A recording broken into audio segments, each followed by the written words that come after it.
yes, there are. I mean, there are a lot of the research is now telling us what most parents already know with teenagers, that, you know, the brain, the teenage brain is it's evolving. It's not fully formed. Teenagers are immature. Their judgment is suspect. They react to peer pressure.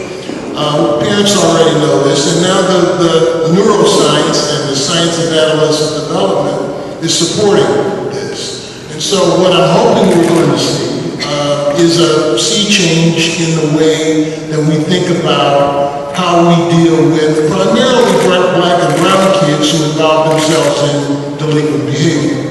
Because for most white kids, we've already figured it out, right? They don't go to the juvenile justice system. They get treatment, they get rehab, the schools don't even call the police. But for black and brown kids, we get the police function. And as you pointed out, it's costly.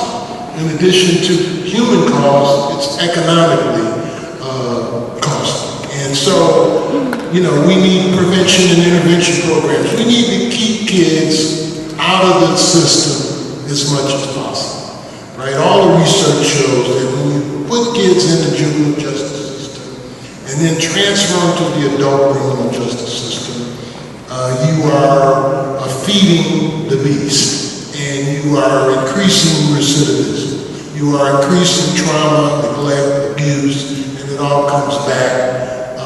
When I was in juvenile court years ago, I used to get in a lot of debates with the public guardian.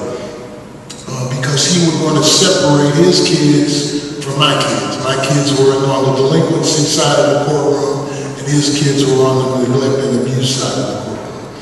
And I used to tell them all the time, you know, it's interchangeable. The kids who are neglected and abused eventually are going to be on the delinquency side, because science shows us that kids who are subject to trauma and abuse and neglect tend to act it out at some point. So, yes, prevention, intervention, diversion, keeping kids out of the system as much as possible is not only effective in terms of long-term results, but it's also cost-effective because it's cheaper than locking kids up in juvenile detention and in the Department of Juvenile Justice. I think the more that we can keep kids out is important. And we talked about crisis or mental health issues. We started a crisis intervention team. About 20 of our officers are trained. I'd like to double that. And they respond to those types of calls for mental health. A lot of the calls are that they're actually trying an impact before it gets to an arrest. And I agree with the points about intervention and prevention. We have a program called Knock and Talk. We have a kid that's going down the road well before arrest. We literally knock and talk on it. The residents will knock, ask them to speak to the parent, speak to the child. We may ask them to point certain things out. Their book and what's on their doodles is getting graffiti or wearing certain colored clothes and those type of things to try to get that fixed well before it goes down a different path. Let me just add a cautionary note there. We also have gone down the road of training our police in crisis intervention. We've got another grant. They're being trained to intervene into where there are serious mental health cases and the like. While our public health director was describing these grants for each one, I was asking, do we have a measurement in place to determine if they're effective?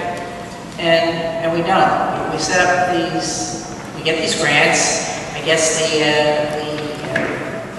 sort of frenzy is to get something set up and spend the grant money, and it seems intuitively like it ought to be a good thing, but when you get these things, I just urge you to think up how you're going to measure it in advance and do that from the beginning, because when you make it up afterwards, we'll call it soft number.